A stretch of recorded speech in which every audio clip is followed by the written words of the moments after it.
La doctora Carla Jimena Díaz Galván es licenciada y doctora por la Facultad de Psicología de la UNAM, en especialidad en el campo de neurociencias de la conducta. Desde hace 10 años en el Laboratorio de Neurofisiología de la UNAM, sus investigaciones con la doctora Fey Ostrowski.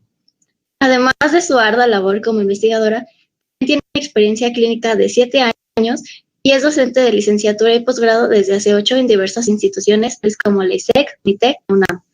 Para nosotras es un placer y un honor contar con la presencia de una doctora de magnitud. Le damos la más calurosa bienvenida y doctora, le dejo el micrófono. Buen día. Hola, gracias, buenos días. Bueno, pues primero muchas gracias por la invitación. Es un gusto para mí estar hablando de estos temas que tanto me apasionan y compartirles a ustedes pues un poquito de lo que he hecho y de lo que conozco al respecto, ¿no? Entonces, bueno, el día de hoy les voy a hablar acerca de la psicopatía y cómo se relaciona con diferentes factores de la empatía, qué implicaciones tendría esto para su evaluación. Entonces, bueno, primero yo creo que hay que empezar por entender qué es la psicopatía, ¿no? La psicopatía es un constructo clínico que ha sido definido como un trastorno de la personalidad. Un trastorno de la personalidad que tiene diferentes características, tanto a nivel interpersonal, afectivo y del estilo de vida. De tal manera que esto ha sido muy debatido, sobre todo por cuestiones sociales y culturales, por estas normas que tenemos establecidas por la sociedad y pues este constructo, sin embargo, a pesar de que ha sido debatido, pues sí se ha considerado como una serie de características clínicas y conductuales que se observan de manera consistente en diferentes entidades culturales. Entonces, bueno. La psicopatía ha sido estudiada a lo largo del tiempo y se le ha dividido en dos factores que componen a este constructo clínico. Eso quiere decir que tenemos dos tipos de características que se engloban en dos factores que están asociados. Entonces, el factor 1 es el factor al que le hemos llamado afectivo e interpersonal. Son todas las características que engloban esta falta de empatía, ¿no? Este encanto superficial, este aplanamiento emocional, esta incapacidad para establecer relaciones afectivas profundas. Y en el factor 2, pues se agrupan con el estilo de vida y algunas que repercuten en algunas conductas. Entonces, en el estilo de vida y en las conductuales tenemos el estilo de vida antisocial. Estas características están mucho más asociadas, por ejemplo, a lo que describe el DSM-5 como trastorno de la personalidad antisocial, lo cual quiere decir pues que establece una serie de patrones conductuales bajo los cuales pues, el individuo rompe las reglas establecidas por la sociedad. Entonces, pues tenemos ahí la comisión de los delitos y una serie de consecuencias que vienen de romper estas reglas de la sociedad, ¿no? Incluyendo, obviamente, pues a la conducta criminal. Bueno, entonces, ¿cuáles son las dimensiones establecidas por la psicopatía? Las dimensiones dentro de este constructo clínico tan complejo, porque creo que es una palabra que usamos y mal usamos de manera cotidiana, ¿no? Nos referimos a este tipo que es psicópata, ¿no? En realidad creemos que solamente están en la televisión o en la cárcel o en algún lugar en donde no los mantenemos cerca, y en realidad pues hay que entender que la psicopatía es un constructo clínico que forma parte de un continuo de diferentes dimensiones, que es lo que han discutido todos los autores que estudian este complejo constructo. Entonces, bueno, Robert Hare, que es el que ha hecho más investigación al respecto, menciona que hay 4 dimensiones que componen la psicopatía. ¿Por qué es importante encontrar el entendimiento en estas dimensiones? Pues porque no todos los psicópatas son iguales. También, obviamente, están delimitados por diferentes características sociales y culturales y se entiende que estos rasgos interpersonales afectivos del estilo de vida están mucho más, pueden estar presentes en mayor, pueden estar como más obvios hacia un lado u otro, ¿no? En alguno de los factores. Por eso Hare dice que es un concepto dimensional. Entonces, las dimensiones que componen a este trastorno de la personalidad, pues son las interpersonales, como ya les comentaba, pues que son personas presumidas en el sentido de que tienen un concepto, un autoconcepto muy alto de ellos mismos, ¿no? Llegan a ser personas arrogantes, se les califica como insensibles porque pues toman poco en cuenta como la consecuencia que pueda tener sus acciones con las personas a su alrededor, tienden a ser personas muy dominantes, superficiales en afecto, en cuanto a afecto, manipuladores y mentirosos, ¿no? Mentirosos patológicos.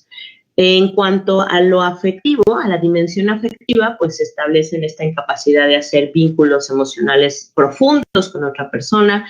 Se les ha definido como carentes de empatía, que eso es lo que vamos a discutir el día de hoy, y que no tienen culpa, que después de que hacen algo que hace sufrir a otras personas o tiene consecuencias sobre su vida, pues no muestran culpa ni remordimiento.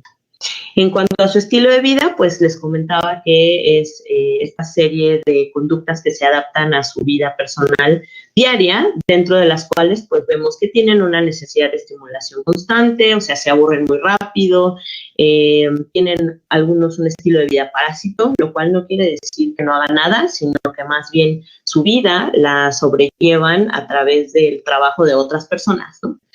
Tienen metas poco realistas también por esta arrogancia y presunción que los caracteriza. Tienden a ser muy impulsivos e irresponsables. Irresponsables de acuerdo a las normas establecidas por la sociedad. Tienden a ignorar o violar las convenciones sociales. De ahí esta característica de trastorno de la personalidad antisocial, porque pues las ajustan precisamente a su conveniencia, a lo que ellos quieren obtener.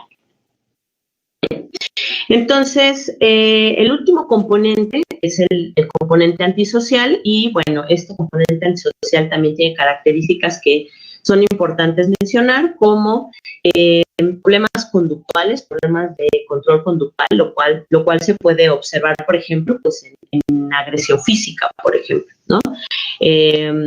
Pueden observarse variabilidad en sus delitos, eso se asocia con la reincidencia también, o sea, hay personas que no les importa esta parte de las consecuencias, pues tienden a manipular y a romper estas reglas para obtener lo que quieren. Ajá.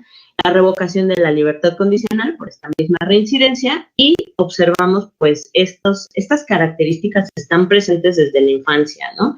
De hecho, para caracterizar el trastorno de la personalidad antisocial, estas conductas tienen que estar presentes, poco adaptativas, presentes desde los 15 años y tienen que ser consistentes pues hasta la adultez, hasta que se consolida la personalidad.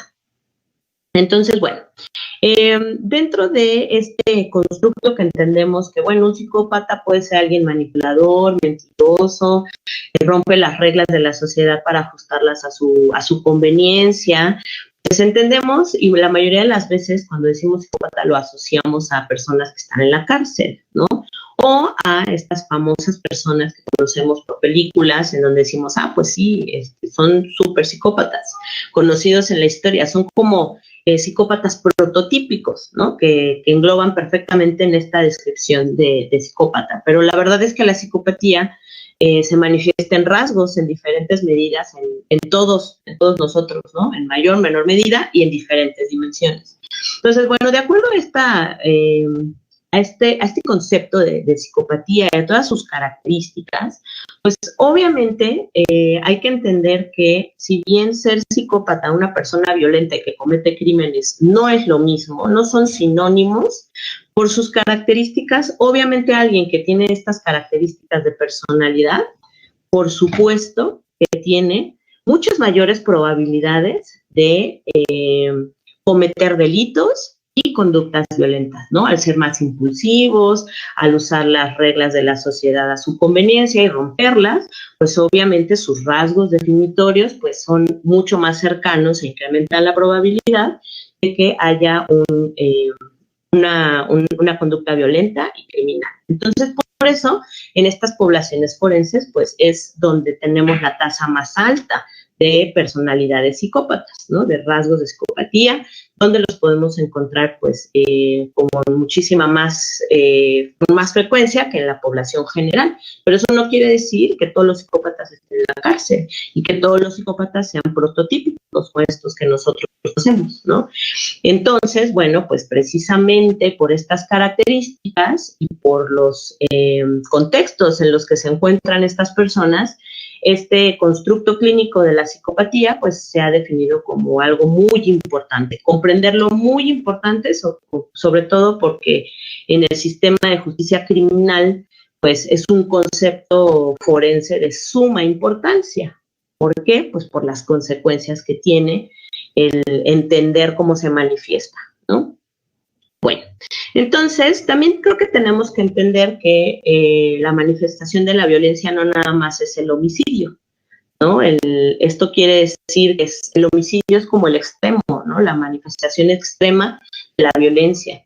Tenemos personas que pueden presentar conductas violentas desde rasgos como la impulsividad, la hostilidad y el enojo, que están asociados a una mayor probabilidad también de manifestar estas conductas violentas desde el maltrato verbal o psicológico, que también ya se considera como una conducta violenta.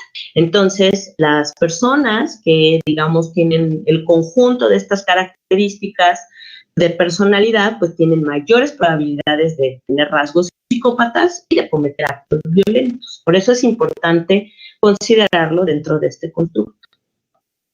Bueno, también se han asociado otras variables cognitivas, variables conductuales y variables de personalidad y sobre todo afectivas, que están asociadas a este constructo.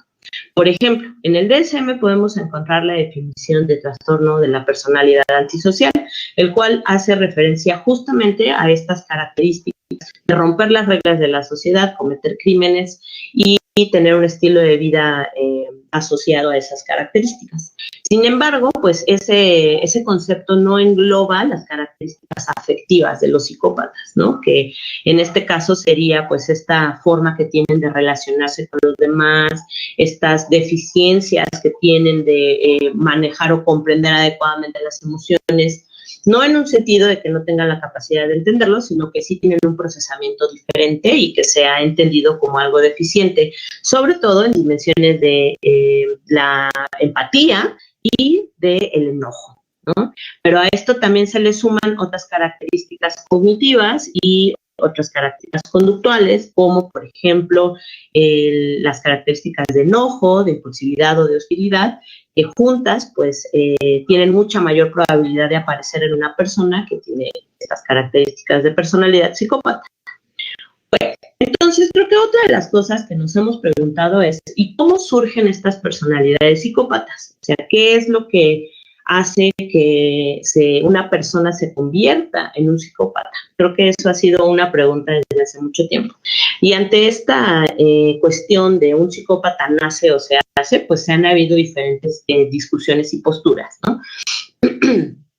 Hay diferentes posturas en donde sabemos que hay un peso importante en las variables biológicas, que los genes pues sí tienen cierta acción sobre la forma en la que se van a manifestar ciertos procesos en nuestro cerebro, ¿no? Y eso sabemos que sí influye de manera importante sobre nuestra conducta y en el desarrollo de estas características. Sin embargo, pues también lo que más se ha reportado es, por ejemplo, pues el antecedente que tiene de ciertas historias de personas que han tenido o se manifiestan como estos psicópatas prototípicos, donde tienen traumas en la infancia o viven situaciones muy estresantes cuando son pequeños durante el desarrollo y que más bien se le atribuye a esas características como el desarrollar estas personalidades psicópatas. Sin embargo, pues no podemos decir que únicamente se debe a variables sociales, ni tampoco podemos decir que únicamente se debe a variables biológicas, ¿no? Los genes no son destino, un medio ambiente tampoco, sino más bien es la combinación de factores medioambientales con la expresión de estos genes, estos mecanismos epigenéticos que nos ayudan a entender un poco más cuáles son las variables de riesgo que incrementan la probabilidad de que se aparezcan estos rasgos y se manifiesten a lo largo de la vida. Entonces, debemos considerar todo esto, ya que pues no es que el psicópata amanezca un día y ya manifieste estas características. O sea, obviamente, como sabemos, la personalidad pues se construye a lo largo de la vida. Entonces, eso quiere decir que podemos ver rasgos desde la infancia, rasgos que están asociados a ciertas conductas o características que sí se observan en la infancia y que pues vemos que se pueden consolidar ya como un trastorno en la edad adulta. No lo podemos diagnosticar hasta la edad adulta, pero sí se manifiesta desde edades muy tempranas, ¿no? De ahí que es importante, obviamente, pues preguntar acerca de la historia del desarrollo de este individuo que estamos evaluando para saber si es psicópata o no lo es.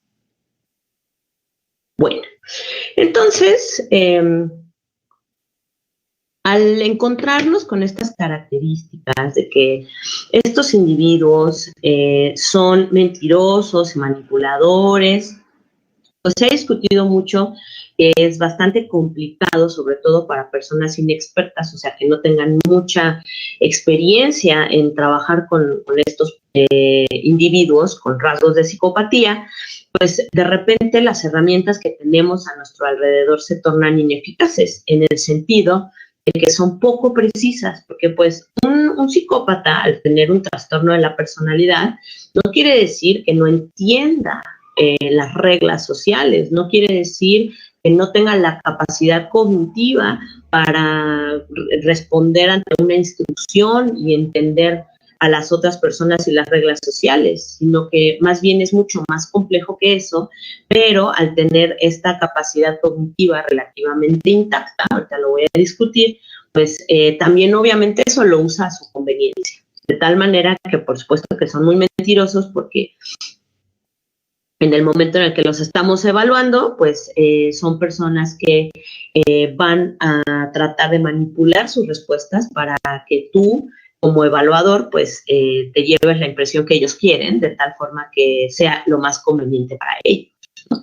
Entonces, pues ha sido muy discutido cuál es la forma correcta de evaluar este constructo en estas poblaciones, dado que, por ejemplo, no es como un trastorno mental, ¿no? En donde no tenemos estas características o esta capacidad cognitiva tan intacta. Entonces, sí se han discutido que hay demasiada imprecisión al momento de evaluar a estas personas psicópatas y sobre todo en las situaciones en las que la evaluación de estos individuos tiene una implicación tanto para él como para la sociedad.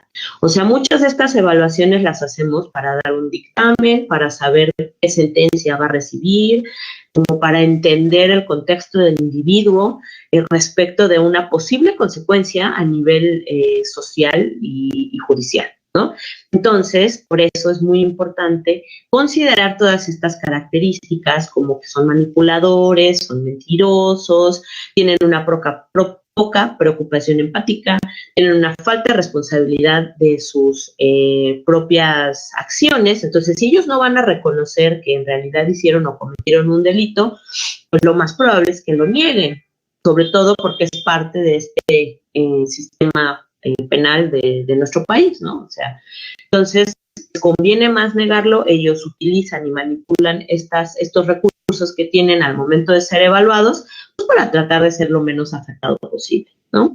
Entonces, por eso es bastante complejo interpretar de manera adecuada todos los instrumentos de autoaplicación. Durante mucho tiempo, pues se ha discutido que obviamente es complicado interpretarlos a pesar de que tengan cierta consistencia interna, ciertos índices de validez y de confiabilidad, pues no siempre, o más en estos casos en los que parte de sus características de personalidad es ser manipuladores, mentirosos e irresponsables, pues hay que tener mucha cautela cuando usamos estos instrumentos de autoevaluación, de autoaplicación. Entonces, por eso surge la propuesta de cómo evaluar a estas poblaciones. Entonces, Robert Hare, que es el que más ha estudiado este constructo, pues propone esta que se llama Psychopathy Checklist, la PCL, que ha demostrado que puede ser la herramienta más eficiente para evaluar este constructo en estas poblaciones forenses. Tiene un alto índice de confiabilidad y tiene un método distinto para poder obtener estos índices de confiabilidad, ¿no? Entonces, bueno, ¿cómo es esta prueba? ¿Qué hago y en qué consiste? Esta prueba, la Psychopathy Checklist, es aparentemente la mejor opción que tenemos para evaluar psicopatía. Es una escala que evalúa este constructo, pero mediante una entrevista estructurada, semiestructurada, acerca de la historia del sujeto. O sea, tú te tienes que sentar con el individuo, a platicar con él, a explorar ciertas áreas de interés para este constructo durante como 4 horas, 3 o 4 horas, para que puedas obtener de manera adecuada estos índices. Y luego el evaluador es el que califica y llena esta escala, de tal manera que el evaluador, respecto de la entrevista, y obviamente todos los otros, todas las otras fuentes de información que tenga, como su expediente, como el reporte de algún otro profesional, todo eso pues lo incluye, ¿no? Para hacer esta evaluación, pero sí es importante llevar a cabo una entrevista. En esta entrevista tú te das cuenta de las inconsistencias, de si te están mintiendo o no, si están usando cierta información a su favor, o sea, entonces primero los entrevistas y luego ya entonces tú ya llenas esta escala y los calificas de tal manera que cada uno son 18 ítems, de tal manera que estos 18 ítems puedes evaluarlos en 0, 1 y 2. 0 quiere decir que está ausente ese rasgo, 1 es que pues sí está más o menos presente y 2 es que está claramente presente, ¿no? Entonces, de esta manera, estos puntajes pues varían entre 0 y 40, no, perdón, son 20 ítems, y el punto de corte es de 30 puntos, ¿no? 30 puntos que establece Hare como un psicópata prototípico, pero eso ha sido discutido porque pues sí depende de muchos factores culturales y sociales y más bien depende un poco de tu muestra. Pero bueno, si tiene más de 30 puntos es claramente un psicópata prototípico, pero hay que entender las dimensiones dentro de este constructo, ¿no? De esta persona. Entonces, esta escala, como les decía hace un momento, pues engloba estos factores que propone Hare, el factor 1, el factor 2, el interpersonal afectivo, el factor antisocial de estilo de vida, en donde pues obtenemos 4 factores que componen a todo este constructo de psicopatía. Entonces, a partir de aquí vemos que se construyen estos ítems que pues sí son como la mejor herramienta hasta ahora para poder evaluar al psicópata. Bueno, ahora les voy a hacer este paréntesis para hablar un poco de qué relevancia tiene a la hora de evaluar las características de empatía que tenga este sujeto, ¿no? Como bien sabemos, dentro de estas definiciones, pues entra el que el psicópata no tiene empatía. La mayoría de las definiciones dicen, no, pues es que hay una falta de empatía o hay una carencia de ella, no existe, no son empáticos, eso entra dentro de sus definiciones.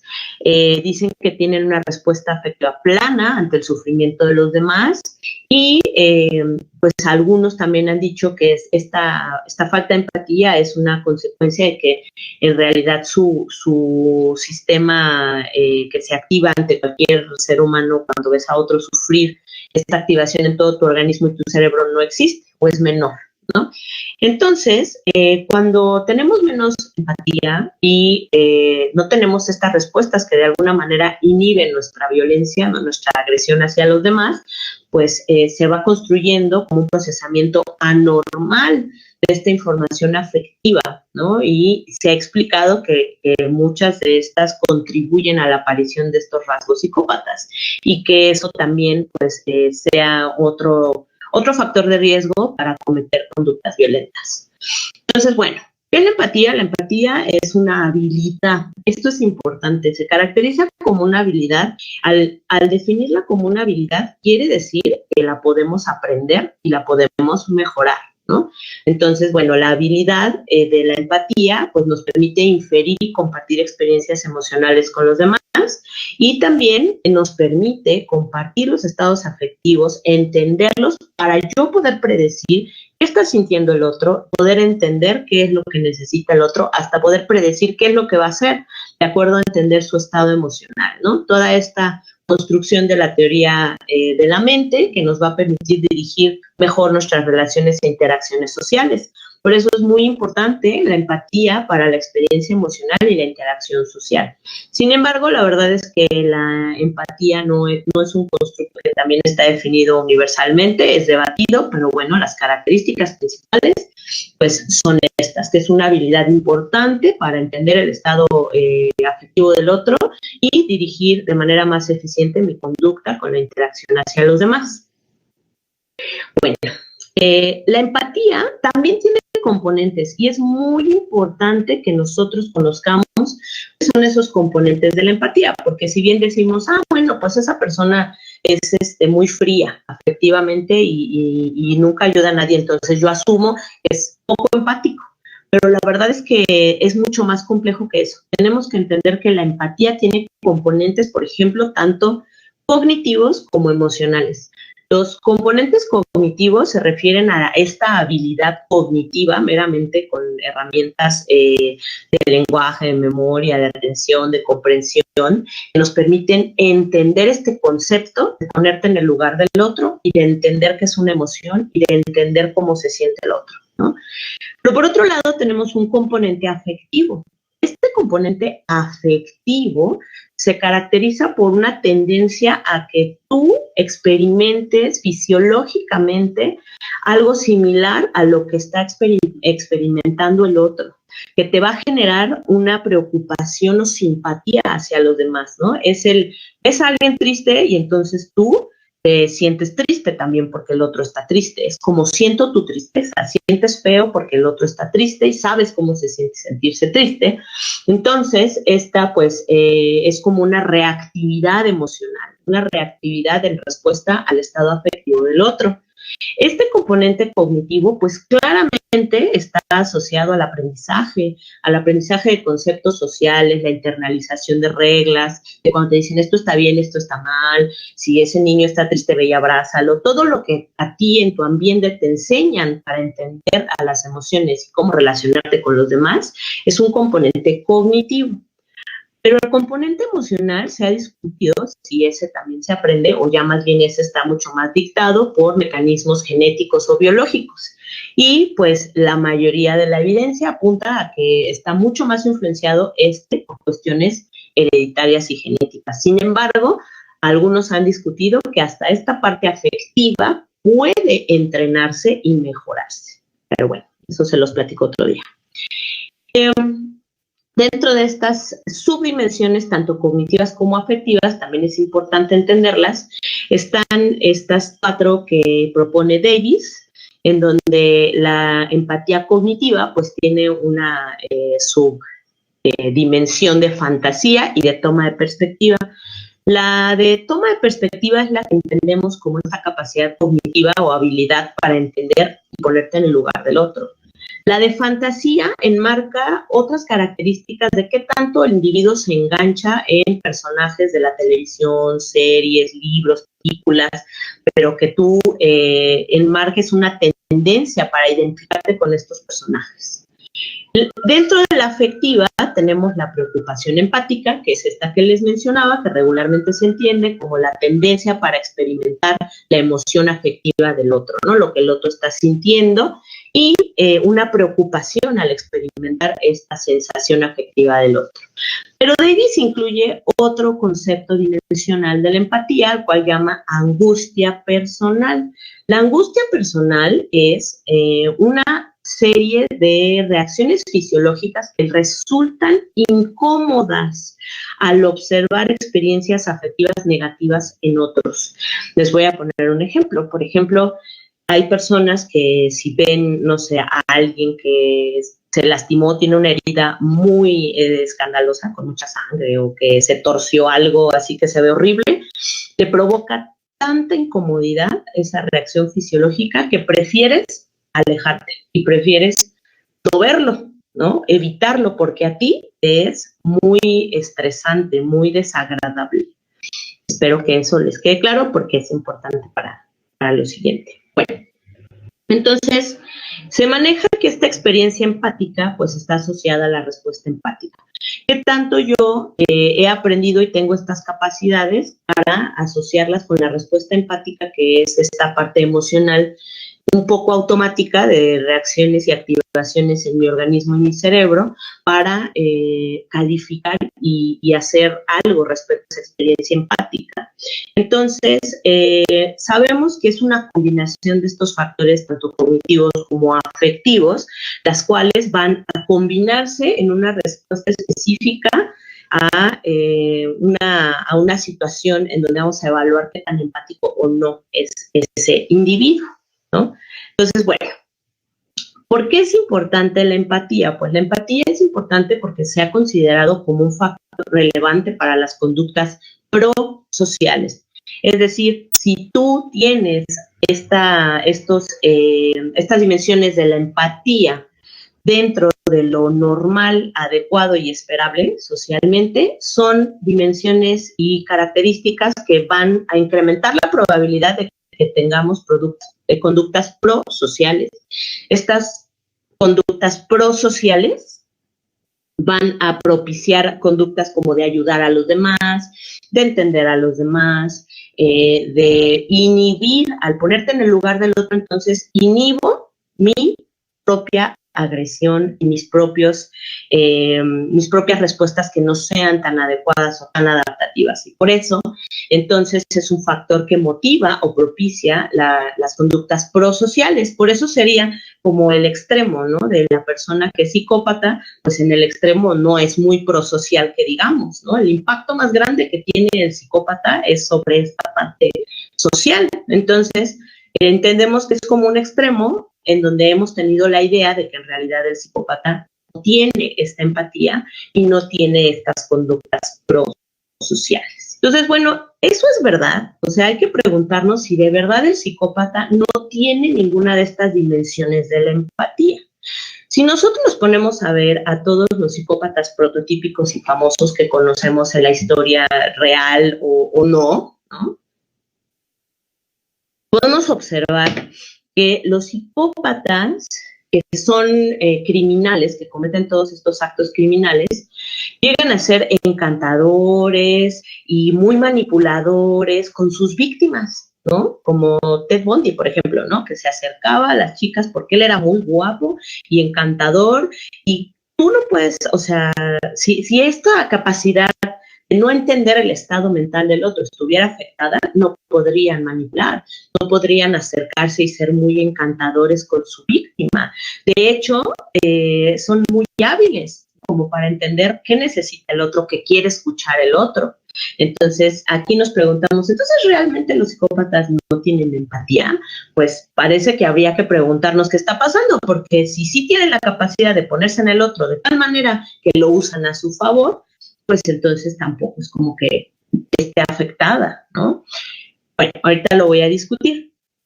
Y vemos que por otro lado son muy insensibles ante el dolor ajeno, ante esta característica de no sentir culpa, al ver el dolor de alguien más por sus propias acciones o no. Entonces, aquí nos preguntaríamos si entonces el problema del psicópata realmente radica en que no tienen empatía afectiva, esta disposición de una reactividad de su organismo, una serie de respuestas fisiológicas que acompañan esta experiencia empática, y más bien eso es lo que está afectado en ellos. Bueno, para responder esta pregunta, hicimos un estudio en el laboratorio hace algunos ayeres, no tantos, algunos, ¿no?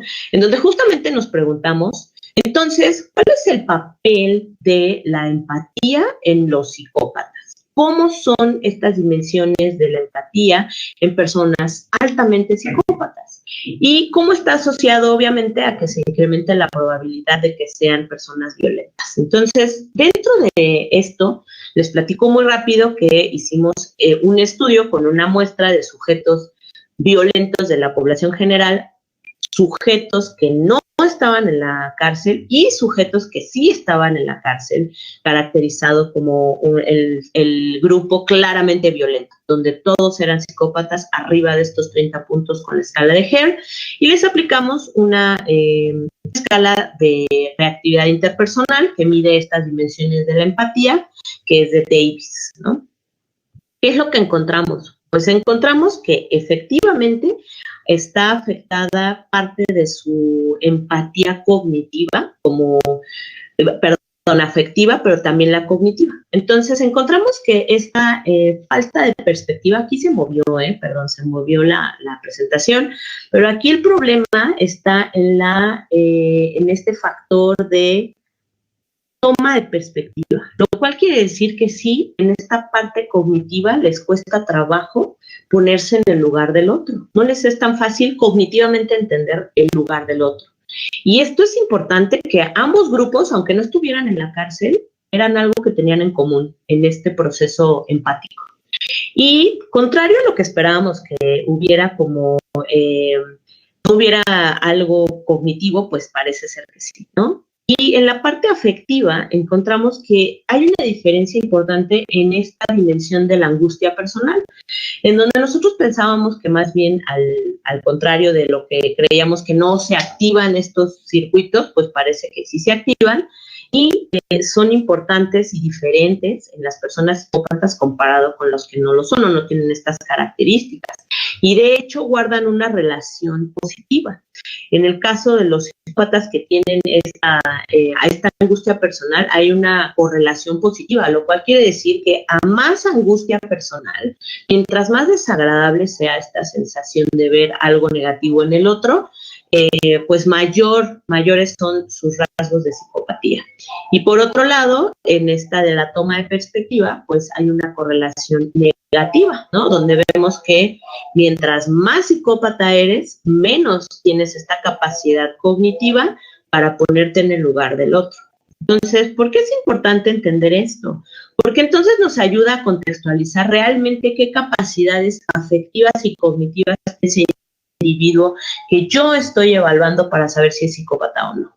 Entonces, aquí podemos entender que los psicópatas, ya cuando eres un psicópata, son perfectamente capaces de discernir entre el bien y el mal. No es que no lo entiendan o no es que no puedan, pero no tienen esta preocupación empática por el otro. O sea, no les importa tanto, ni afectivamente, ni cognitivamente. Nadie se los enseñó como a tener una... bueno, a lo mejor sí se los enseñaron, pero les costó trabajo y nunca lo lograron. Está un poco deficiente la capacidad de ponerte en el lugar del otro, entender qué es estar en el lugar del otro. Entonces, obviamente, esto afecta su comprensión y su entendimiento moral de todas las reglas que pues van a afectar y a combinarse con estas características del procesamiento afectivo, y obviamente es mucho menos probable que ellos hagan conductas prosociales, ¿no? Las personas que tienen estas mayores activaciones fisiológicas pues reportan mayores niveles de angustia personal y por lo tanto menor empatía. Entonces, al pensar que en realidad no sienten nada o que no tienen empatía, es un error. Más bien la configuración de estas dimensiones es muy diferente en estos individuos. Entonces, bueno, pues ya para finalizar, ¿por qué es importante entenderlo y por qué es importante considerarlo? Si ustedes trabajan con estas poblaciones forenses o no, o poblaciones que tienen alta probabilidad de manifestar violencia, pues es muy importante entender todo lo que lleva este constructo, porque obviamente una persona que es violenta y ha cometido crímenes tiene más posibilidades de ser psicópata, pero para que yo entienda a ese psicópata, sin decir es como Ted Bundy, obviamente no es un psicópata prototípico, menos en México. En México los psicópatas no son como en Estados Unidos, que son los que nos venden en las películas. Son muy diferentes porque obviamente están mediados por nuestras propias reglas sociales y culturales. Pero no quiere decir que no haya psicópatas, no quiere decir que aquí no haya personas con estas características. Entonces, ¿cuáles son las recomendaciones? Que al momento de evaluarlo yo considere Uno, mucha cautela en toda la información que me proporcione esta persona que estoy evaluando, sobre todo con las escalas de autoaplicación. O sea, si yo le digo, respóndeme estas escalas, por favor, pues hay que interpretarlas con cautela, ¿no? Una de las mejores herramientas que ha mostrado que además tiene altos índices de predicción y reincidencia es la PCL, esta de GER que yo les comentaba, que no es respóndeme la escala, sino después de una entrevista y una revisión de todo ese caso, entonces puedo yo como evaluador pues responder y saber qué tan claramente están presentes estos rasgos de psicopatía. Sobre todo el que se ha encontrado que es muy importante para la predicción de la violencia y la reincidencia es el factor 2, el factor 1. Este factor 1 que es el interpersonal afectivo, de cómo se relaciona con las demás personas. Y bueno, yo también les recomiendo que consideren la capacidad cognitiva de ese individuo, no nada más empática, sino de otros procesos cognitivos. Y bueno, para ello no hay nada mejor que una valoración neuropsicológica que te dice realmente la capacidad cognitiva que tiene ese individuo, porque eso te va a ayudar a entender cómo están sus habilidades cognitivas para ver cómo las está usando a su favor o en su conducta, cómo pueden explicar su conducta. Yo aquí les puse algunas otras propuestas, pero eso ya es de mi recomendación y mi propia experiencia en esta área, de que es mejor utilizar pruebas que estén exentas del juicio y de la conciencia del individuo, conciencia entre comillas, para evitar este sesgo de su manipulación. Por ejemplo, hay pruebas que se llaman pruebas de asociación implícita, en donde se asocian a las diferencias que existen en las respuestas en los tiempos de reacción ante ciertos esquemas cognitivos. Son diferencias en milisegundos que sí han mostrado ser sensibles para distinguir a personas que tienen ciertas ideas, ciertos esquemas cognitivos que obviamente predisponen a una conducta más poco adaptativa, ¿no? Entonces, estas están exentas de que el individuo las manipule, igual que aquí les pongo los marcadores biológicos. Yo sé que no tenemos a lo mejor acceso a tener una resonancia o hacerles potenciales o hacerles un electroencefalograma, porque no todos tenemos esa herramienta, pero definitivamente nos ayudan a tener una perspectiva más amplia de si existe ese marcador biológico en ese individuo que sí está reportado, que hay muchas características neurobiológicas bastante persistentes en esta población. Pero bueno, por ejemplo, la de la asociación implícita son tareas que se pueden programar en cualquier computadora, porque lo único que necesitamos evaluar es la comparación de los tiempos de reacción. Entonces, yo creo que es una herramienta más accesible, ¿no? Y bueno, algo que es sumamente importante, la experiencia del evaluador, porque pues obviamente uno mientras más conoce y convive con estas personas, pues va siendo muchísimo más rica el aprendizaje que tú tienes, y entonces ya de alguna manera te es mucho más sencillo interpretar toda esta información. La mayoría de los autores sí coincide en que debemos ser muy precavidos a la hora de hacer estos dictámenes y a la hora de hacer estas evaluaciones, porque no es sencillo, ¿no? Yo misma les puedo decir que en algún momento, cuando era muy pequeña, ya en mis primeros acercamientos a estas poblaciones, sí me sentí manipulada, me la creí, o sea, es real. Y una vez que tienes toda esta información y toda esta experiencia, pues aprendes a darte cuenta, ¿no? Quién en realidad te está mintiendo, quién en realidad te está manipulando. Y pues si no tienes tanto expertise, pues sí ayuda que utilices las herramientas que sean más adecuadas, ¿no? Y pues bueno, eso sería todo. En general es un panorama bastante como por encimita, pero bueno, aquí abro para que ustedes puedan hacerme preguntas o discutir algún aspecto que quieran que expliquemos más a fondo.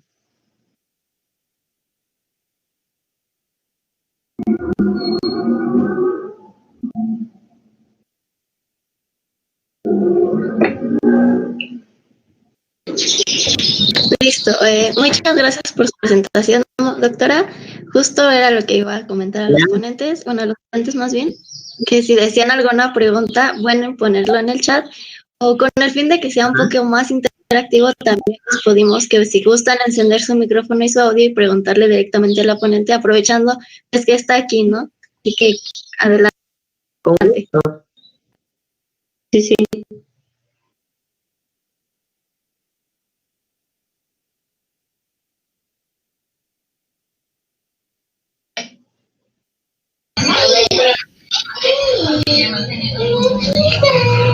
¿Qué tal? Buenos días.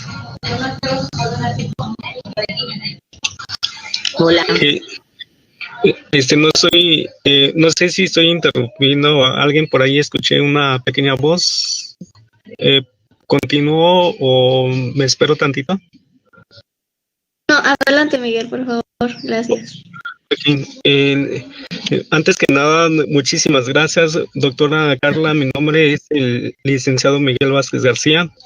Actualmente estoy realizando mi segunda carrera, que es en la Facultad de Psicología.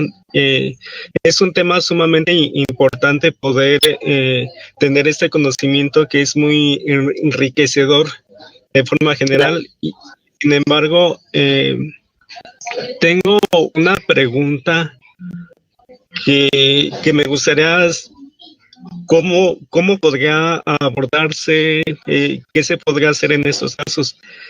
Desde la infancia se podría hacer cierto pronóstico en un infante a través de una serie de pruebas psicológicas, psicométricas, para saber cuáles son las tendencias en su etapa adulta para que desarrolle cierta psicopatología. O sea, como que te predisponga, incrementa la probabilidad de que sea psicópata en la edad adulta. Exactamente. Gracias. Sí, por nada, pues claro, hay estudios hay pocos. Obviamente ustedes saben que un estudio longitudinal pues es muy costoso y hay muy pocos estudios que realmente sigan el desarrollo para la aparición de estas características. Pero, por ejemplo, en el caso de la mayoría reportan que las características más comunes en la infancia que están asociadas a poder desarrollar con mayor riesgo la psicopatía en la edad adulta son niños que tengan problemas de conducta. Obviamente, los problemas de conducta, pues, claramente representan algún problema en ese niño. El problema es qué se hace con eso, ¿no? Entonces, problemas de conducta que estén asociados a ser poco empáticos y tener problemas para interactuar o relacionarse con los demás. Muchos estudios también reportan que son niños que torturan animales, que se roban cosas, o sea que desde pequeños tienen como estas conductas antisociales, que son poco empáticos con los demás, que no tienen muchos amigos, bueno, cognitivamente se ha asociado obviamente a la hiperactividad y al TDA, ¿no? Como un factor de riesgo. Problemas de lenguaje también se han asociado a una mayor probabilidad de desarrollar psicopatía en la edad adulta.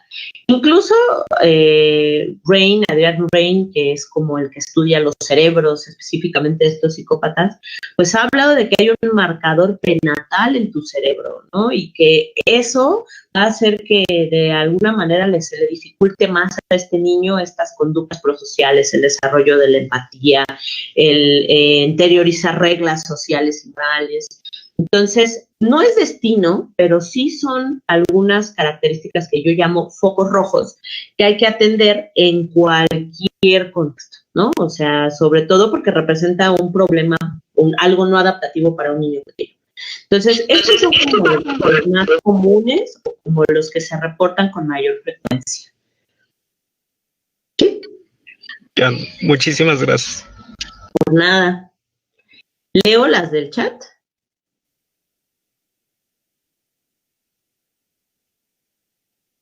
¿O cómo le hacemos? Bueno, a ver. Lenny dice, entonces, podríamos considerar que sí manejan la empatía cognitiva y no la emocional. Como algo general, yo creo que no podríamos generalizar más bien, ¿no? No podríamos decir eso.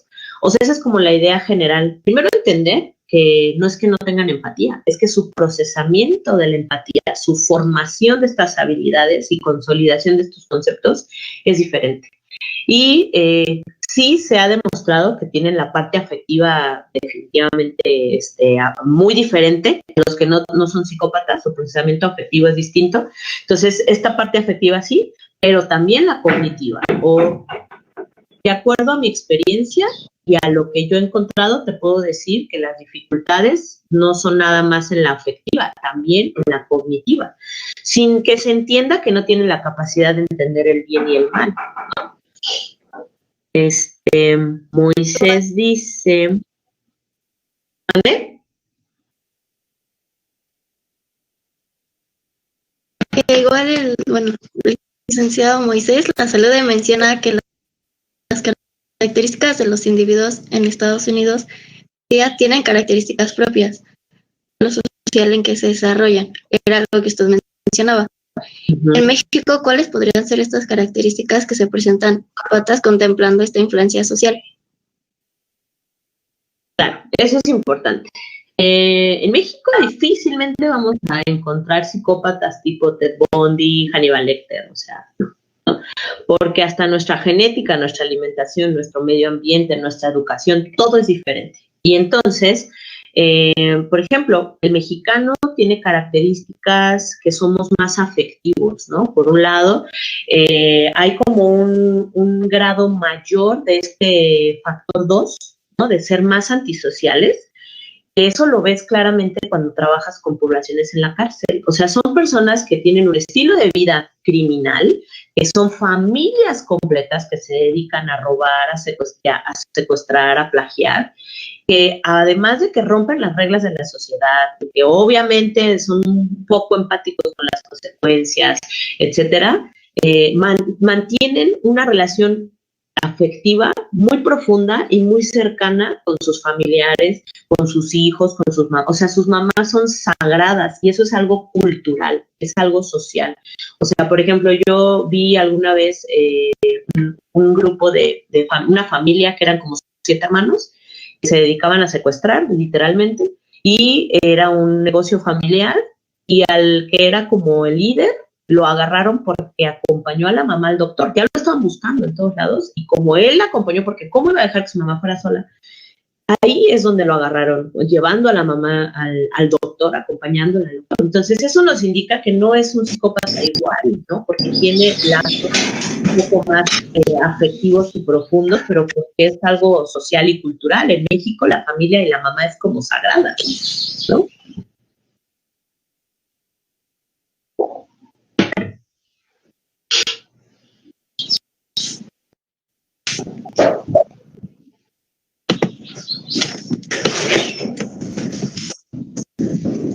¿Ya? Leo, ¿lees? ¿Cómo le hacemos? Ok, no sé si Miguel Ángel desea preguntar algo más o continúo con las preguntas del chat. Era el que preguntaba, bueno, Miguel que activó su cámara, ¿desea preguntar algo más o continúo leyendo las preguntas? Sí, que justamente hay un dato curioso, fue creo que aproximadamente hace como 2 meses de la situación de un muchacho que Voy se a subió a un continuar transporte entonces. público. Lenny pregunta que en casos de violencia familiar se puede utilizar la que nos presentó.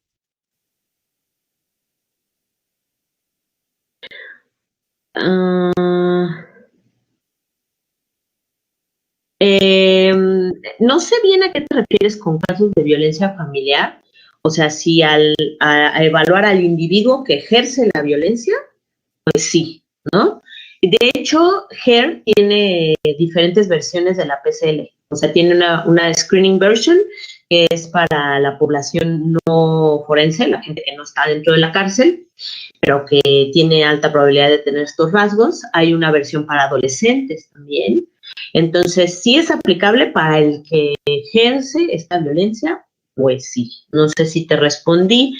Y tú también me preguntabas, Lenny, que si hay un protocolo específico. Pues hay varios artículos. Yo tengo bastantes. Si me escribes a mi correo que está ahí, con mucho gusto te los comparto. Y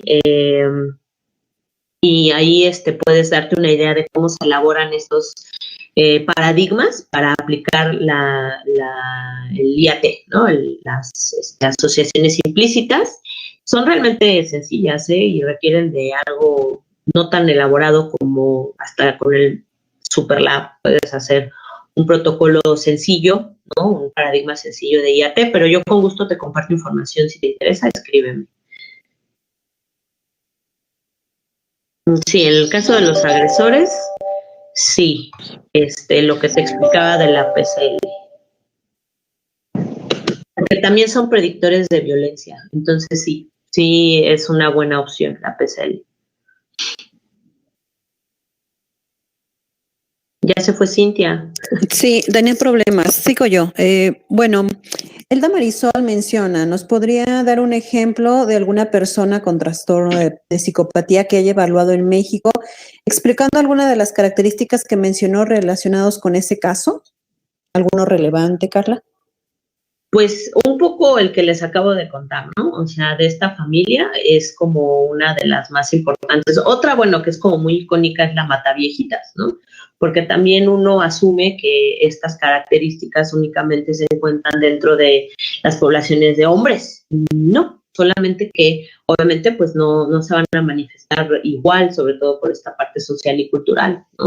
Entonces, por ejemplo, este caso de la Mataviejitas, pues era una mujer que era muy violenta, pero que canalizaba su violencia hacia algo físico, ¿no? Al inicio, ya que se dedicaba a esto de las luchas. Entonces, ella, por ejemplo, tenía una capacidad limitada cognitiva, ¿no? Incluso de entender, o sea, por ejemplo, cuando la evaluábamos era difícil que ella entendiera lo que le estábamos pidiendo en tareas neuropsicológicas que no son tan complicadas, y eso habla un poco de su capacidad cognitiva que entra dentro de la internalización, la comprensión de la perspectiva del otro, de entender cómo comportarse ante ciertas situaciones. Ella tiene un pasado bastante complicado, o sea, sí tiene una historia traumática, tuvo un crecimiento, un desarrollo, pues, con muchos episodios estresantes, desde muy pequeña sufrió muchos abusos, pero pues obviamente en el caso de ella, pues yo creo que es la combinación de factores, porque al ser también una familia de bajos recursos,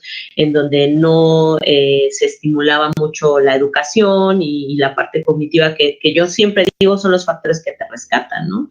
A lo mejor si tú tienes pocas habilidades afectivas y tu genética te anda persiguiendo con pocas habilidades para una predisposición para tener un desarrollo o una capacidad efectiva diferente, pues la parte cognitiva te ayuda y te rescata porque lo compensa, ¿no? Compensa esta incapacidad que tienes de reaccionar al dolor ajeno.